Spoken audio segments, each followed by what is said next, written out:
وكأين من دابة لا تحمل رزقها الله يرزقها وإياكم وهو السميع العليم. Diriwayatkan Imam Bukhari rahimahullah kisah tentang Barirah. Barirah ini budaknya Ummul Mukminin Aisyah radhiyallahu anha. Zaman dulu kan ada perbudakan, ya. Terus ada syariah yang namanya mukatabah, di mana seorang budak membayar dirinya kepada tuannya untuk membebaskan dirinya, ya. Dan awas, perbudakan di dalam syariat Islam itu termasuk syariat yang disyariatkan oleh Allah Subhanahu wa taala. Dan tidak ada yang disyariatkan oleh Allah semua hal dengan hikmahnya, semuanya baik. Termasuk perbudakan ya Ustaz, termasuk perbudakan. Awas. Musuh Islam menuduh kita menerapkan perbudakan. Islam nih agama, ini intermezzo dulu sebelum masuk ke kisah Barirah. Islam ini agama yang menerapkan perbudakan. Katakan iya. Ini syariat dari Tuhan kami bahkan. Kenapa mereka berpandangan buruk terhadap perbudakan? Kenapa? Dikarenakan buruknya mereka memperlakukan budak. Lihat mereka memperlakukan negro gimana dulu. Buruknya mereka memperlakukan budak, tidak diberi makan, disiksa, dicambuk dan lain-lain. Adapun di kita, perbudakan, maka kemuliaan untuk budak itu. Kemuliaan untuk budak itu. Seorang tuan kalau dia nabok budaknya, dia harus bayar tebusan. Tebusannya apa? Bebasin nih budak. Dan perbudakan di dalam Islam menjadi jalan hidayah yang besar. Perbudakan ini datang dari perang kan. Kalau muslim lawan perang non muslim. Harta rampasan perangnya diambil, namanya ghani. Wanitanya diambil, namanya sabiyah. Tayyib. Tapi kalau muslim lawan muslim, nggak boleh ada ghanimah, nggak boleh ada sabiyah. Paham? Nah dari jihad dapatkan budak-budak wanita. Mereka tadinya hidupnya tinggalnya di negeri kafir. Mereka dengar tentang Islam di negeri kafir. Pasti Islam ini buruk. Kenapa? Dia tinggal di negeri dia dengar berita yang buruk dari media kafir.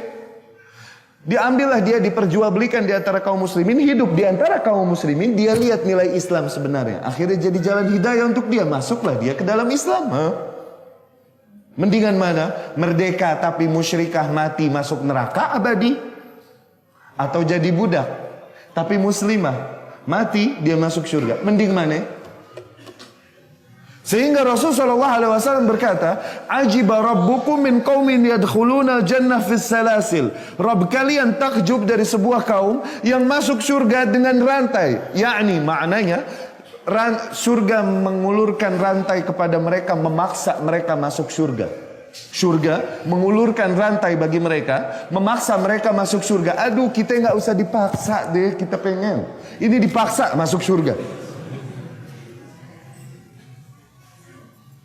Dipaksa masuk surga. Nah, ulama berkata siapa? Ini mereka adalah yang masuk Islam min salasilil harb, dari rantai peperangan. Ali bin Saleh, Hasan bin Saleh sama uminya. Ini periwayat zaman Sufyan Ats-Tsauri apa. Ahli hadis semua. Hasan lebih thiqah daripada Ali, adik abang periwayat hadis. Hasan bin Saleh, afwan. Azan? Belum ya? Hasan bin Saleh sama Ali bin Saleh, ya, sama uminya. Tinggal bertiga. Tinggal mereka bertiga. Hasan punya budak wanita yang tadinya budak, tadinya non muslim, melihat ibadah yang ada pada kaum tersebut, terus betapa nilai Islam luar biasa, masuk Islam lah, dan akhirnya bergabung bersama mereka. Budak tapi budak wanita. Hasan, Ali sama uminya punya kebiasaan. Tiap malam mereka bagi malam menjadi 3 bagian. Sepertiga bagian pertama uminya bangun, sepertiga bagian kedua Ali bangun, sepertiga bagian ketiga Hasan bangun. Tahajud, qiyam.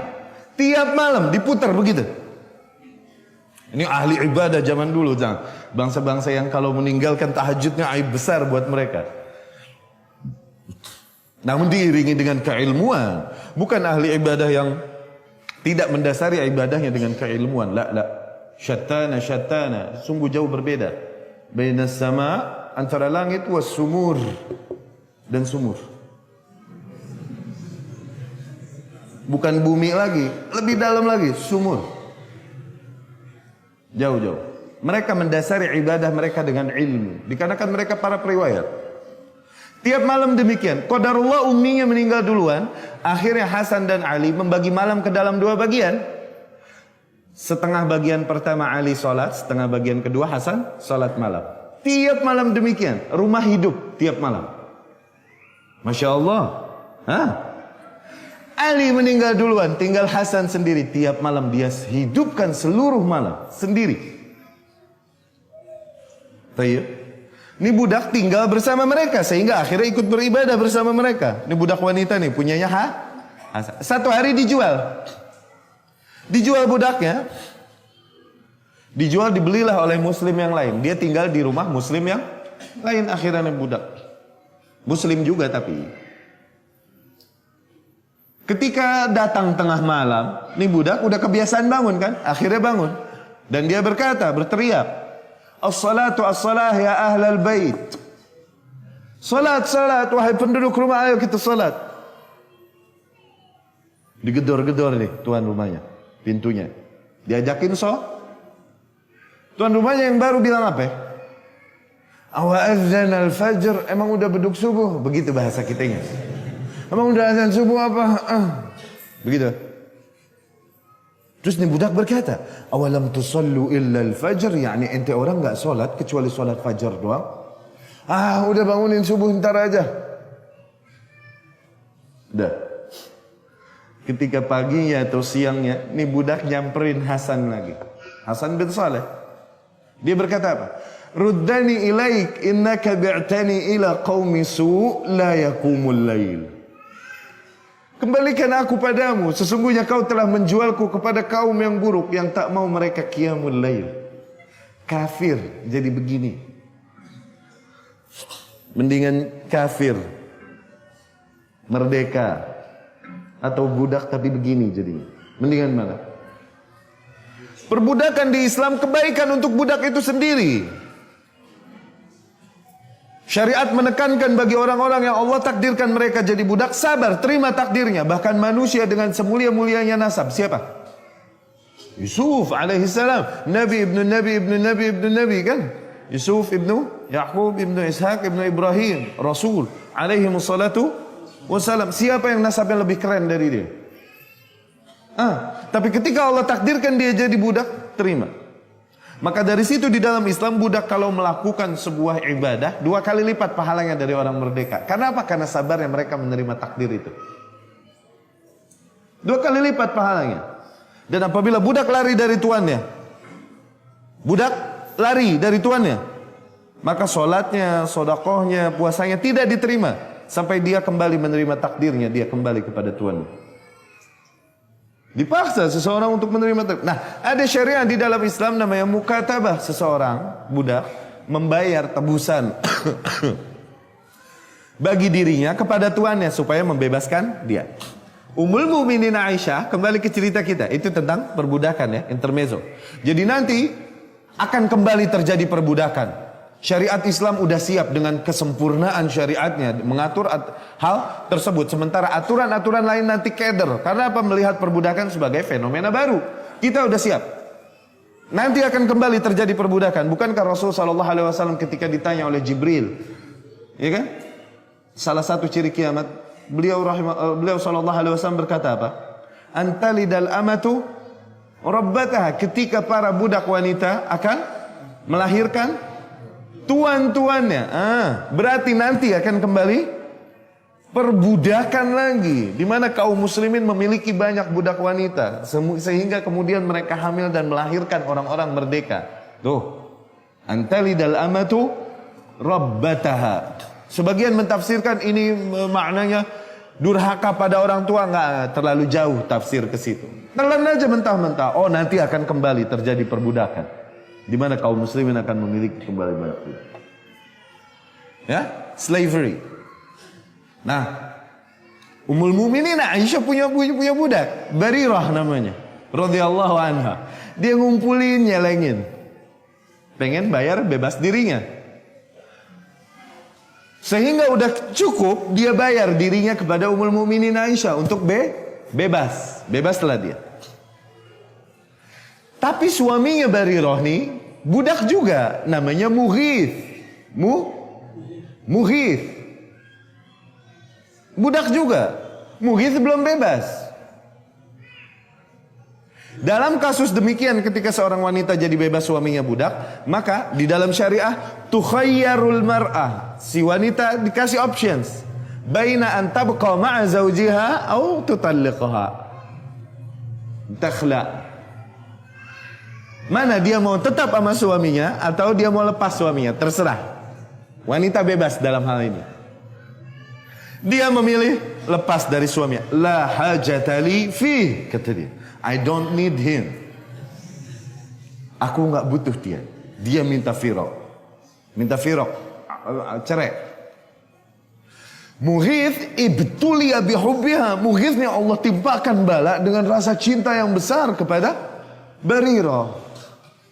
Mughith pun melakukan apa yang bisa dia lakukan untuk mempertahankan Barirah radhiyallahu anhum ajmain. Yani, please, dia memohon, jangan tinggalkan aku. Ya.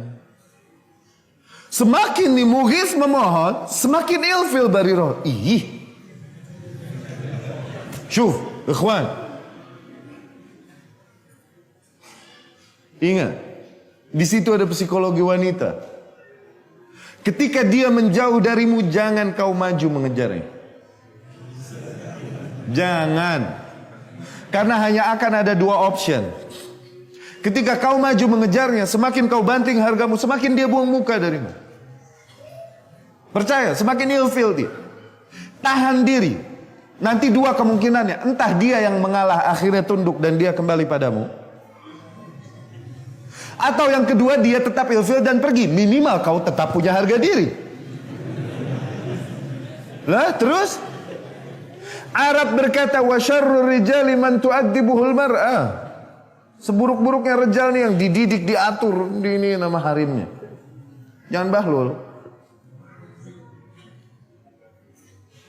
Sawa. Itu wanita. Itu psikologi wanita. Semakin dia dimohon, semakin ilfil. Dia mau melihat lelaki yang kuat, yang tegar. Ketika dia melihat lelakinya merendahkan diri di depan, ilfil dia. Makin udah. Mughith bingung, aduh, wa asyaddul bala juhdul mahbub. Sepahit-pahitnya bala adalah ketika someone you love, seseorang yang kau cintai malah membencimu. Allah, ini bala yang perih. Dalam kondisi demikian, siapa yang dimintain tolong? Rasul sallallahu alaihi wasallam, alladzi la yuqalu lahu la, yang tidak boleh dikatakan tidak padanya. Dia datang kepada Rasul. Ya Rasulullah, ana ditinggalin sama istri ana. Sementara aku begitu mencintainya. Syuh. Dia memohon Rasul sallallahu alaihi wasallam, yakni untuk tasarraf, untuk melakukan sesuatu, tolong aku. Akhirnya Rasul sallallahu alaihi wasallam kasihan sama Mughith.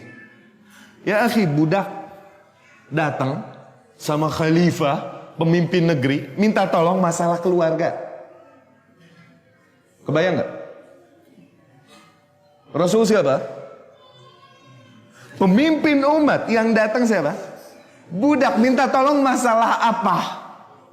Ditinggal harim.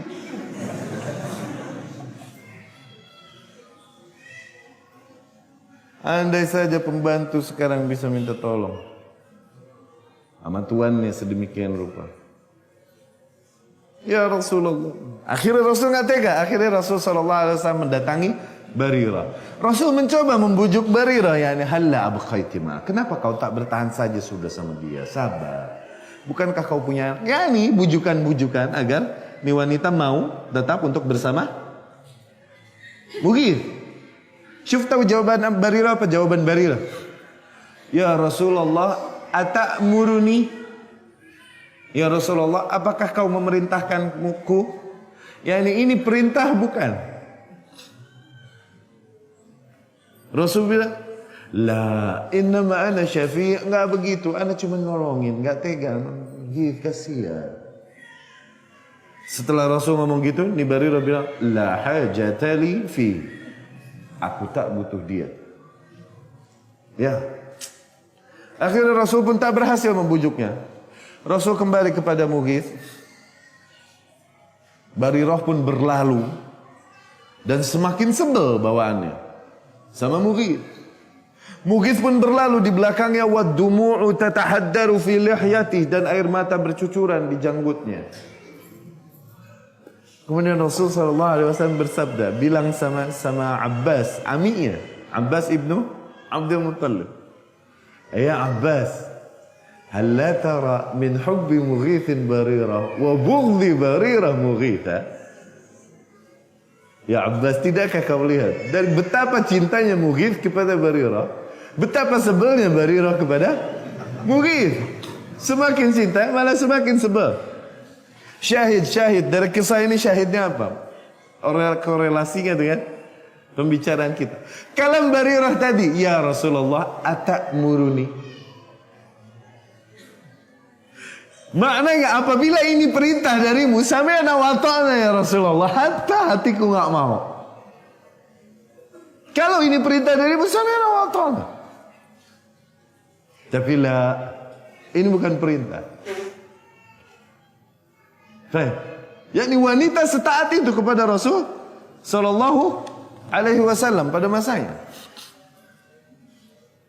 Kaum yang luar biasa. Pilihan-pilihan Allah Subhanahu wa taala yang dipilih untuk menemani perjuangan Rasulnya sallallahu alaihi wasallam. Ya.